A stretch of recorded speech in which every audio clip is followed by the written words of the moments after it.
do question 6, and the question is, from the team owner's perspective, what is the present value of the project? Okay, so we're going to use all of this information, and we are going to, let's just go down here, revenue. Our revenue is going to be 15 million.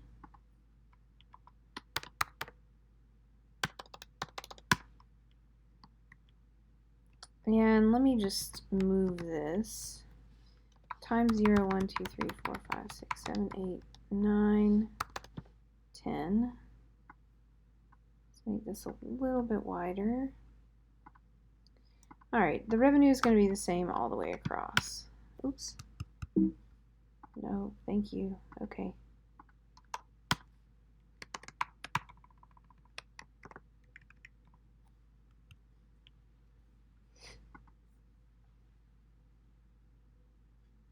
Alright, so we're going to have salaries that are $2 million a year.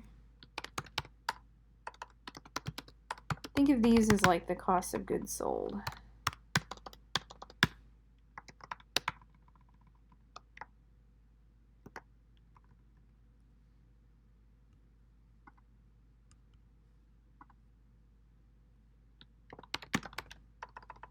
Let's call this operating profit.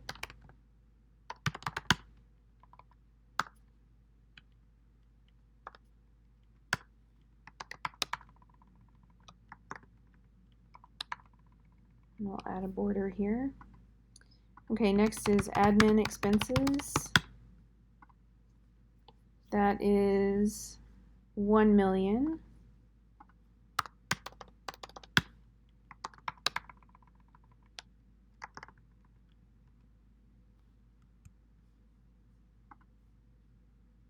I also think that we need to do the franchise fee, so that's 5 million.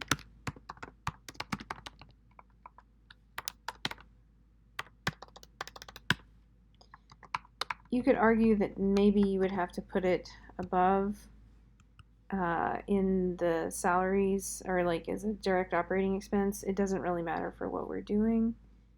Let's see.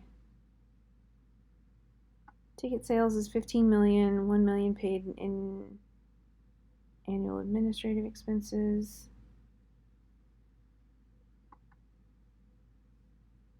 Okay, that should be enough to give us EBITDA.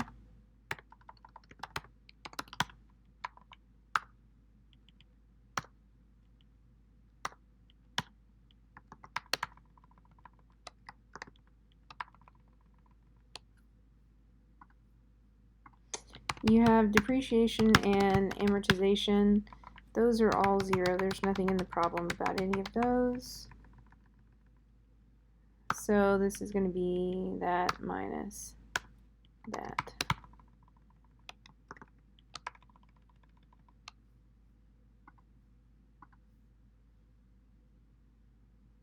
All right.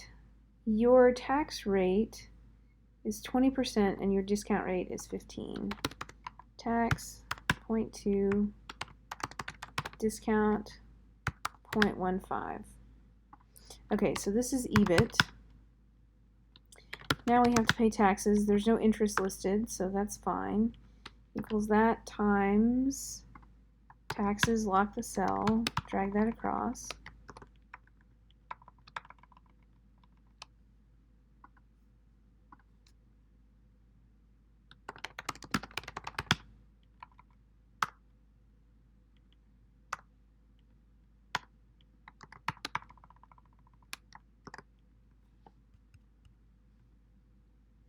Okay, and then now that we've gotten down to this, we need to deal with this 50 million non-tax deductible fee.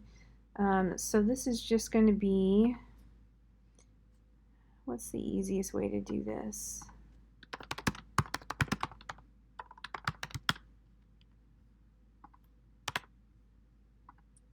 I'm going to put a minus 50, 1, 2, 3, 1, 2, 3, 50 million.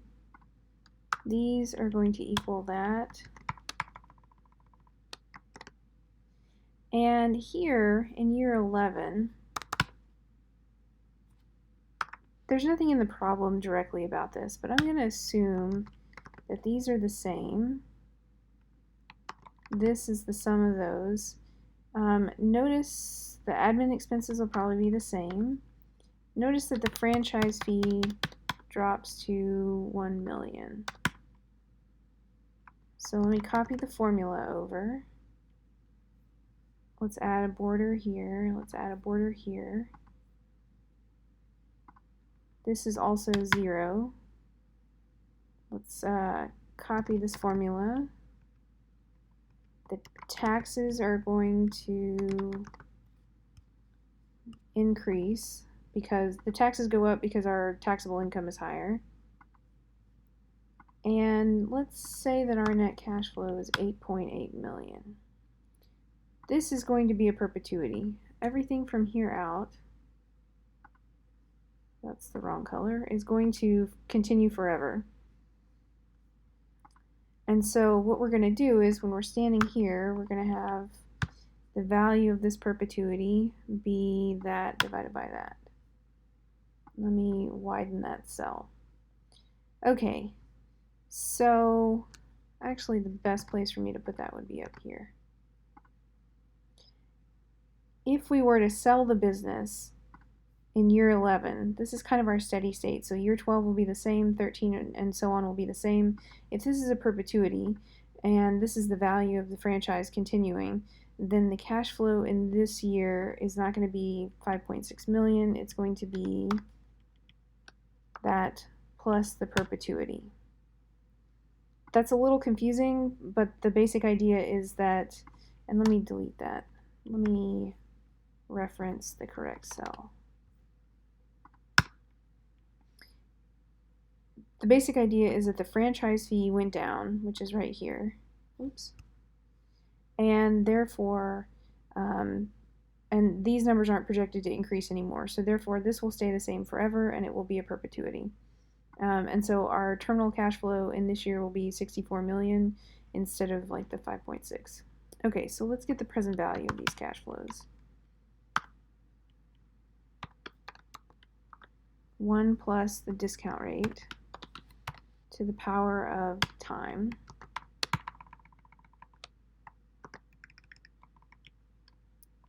Oops. NPV is going to equal the sum of all of these.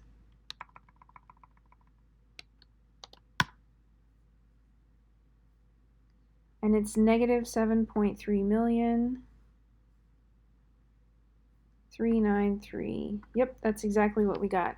Okay, so what did we do? We plugged in the revenue, we plugged in the salaries, we plugged in the operating expenses, we plugged in the admin, we plugged in the franchise fee, we plugged in EBITDA. Depreciation and amortization was 0. Actually, we calculated it. Depreciation was 0. We got EBIT, we calculated taxes, we got gross profits.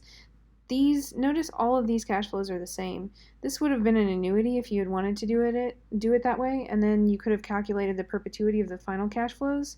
The only reason that we did it this way is just because it's easier to see for me, and it's not too many years. Like if you had 50 years of this and then some perpetuity, you might have done it differently. But yeah, so we get the net cash flow from all this, which is the initial investment, the gross profit from all of these years, and then the final continuation value of the business, which is going to be like just the cash flows in year 11 as a perpetuity if you were standing in year 10. We add all of that up and we get the net present value of negative 7.39 million.